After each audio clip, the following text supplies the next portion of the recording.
शिव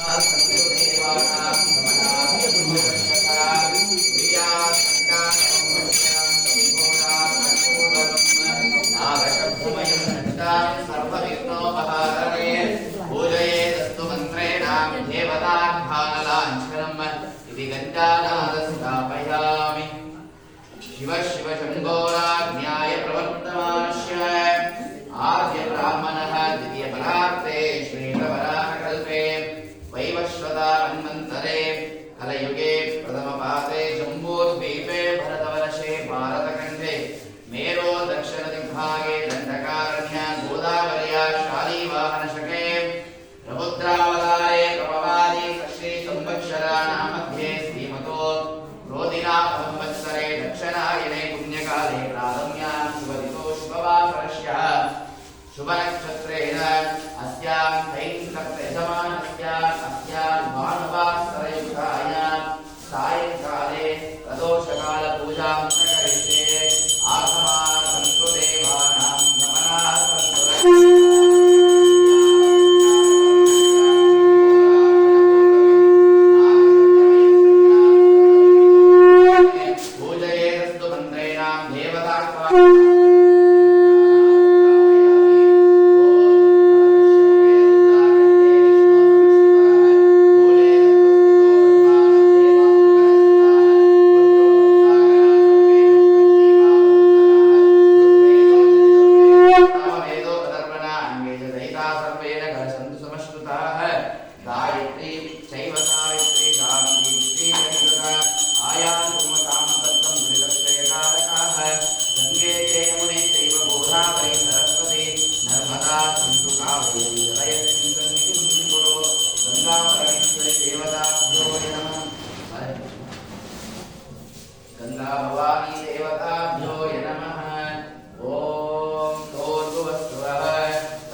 ईशान्यादिभूमध्यस्य गगनपञ्चमदेवताभ्यो नमः पूजाद्रव्याणां औषधः ॐ अंगुष्ठाध्यायं जलीध्यायं मध्यमाध्यायं अनामिकाध्यायं कनिष्ठकाध्याय करदकरष्टाभ्यो गाम्भ्याय किंसत्येकमुष्टाय वचनं कवचाय लक्ष्मीत्रयाय औषधो अस्त्राय परो भूर्भो स्मरो दिव्यं दहम् इति ध्यानं समर्पयामि आगम्य प्राणायाम्य ओम वेदाय स्वाहा यजुर्वेदाय स्वाहा सामवेदाय स्वाहा अदर्पण वेदा इदं मम देहन्यास अंगन्यास करन्यास सौष्ठाकाले पूजां करिष्ये ओम असतो मा सद्गमय तमसो मा ज्योतिर्गमय मृत्यो मा अमृतं गमय ओम शांति शांति शांति नमो हराय विद्महे ज्योतिप्रकाशाय धीमहि तन्नो दीपलक्ष्मी प्रचोदयात् दीपलक्ष्मीर्देवताभ्यो नमः उत्तिष्ठो ब्रह्मणस्पति देवाय नमस्ते महे उपप्रयच्छन्तु मरुतस्तु नमः इंद्रकासुभवा देवताभ्यो नमः नानादश्मैश्वर्यादिष्टकाम्यार्थ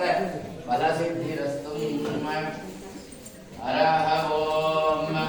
शुक्लांबरधरं विष्णुं शशिवर्णं चतुर्भुजं प्रसन्नवदनं ध्याये सर्वविघ्नोपशान्तये अगजाननमद्भागं गजाननमहर्निशं अनेकदन्तमुपास्महे एकदन्तमुपास्महे भूगणपति भुवगणपति ईश्वरगणपति आवाहयामि स्थापयामि पूजयामि सद्यो जातं प्रबध्यामि सद्यो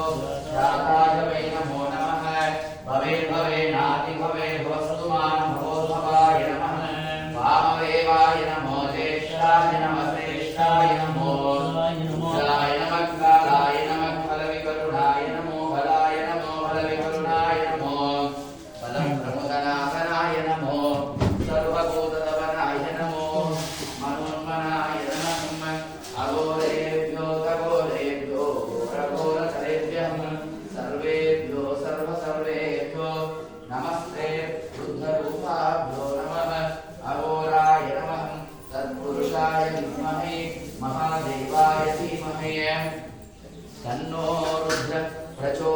सर्वभूतात् ईशानः सर्वविद्यानाम् ईश्वरः सर्वभूतानां ब्रह्माधिपति ब्रह्मणोऽधिपति। ओम नमः शिवाय। ओम नमः शिवाय।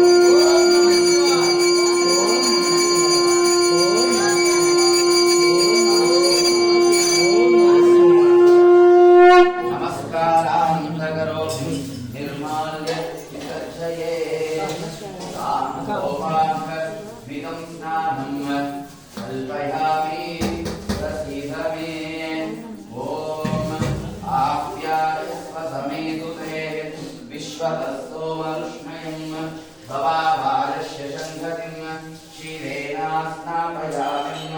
ओम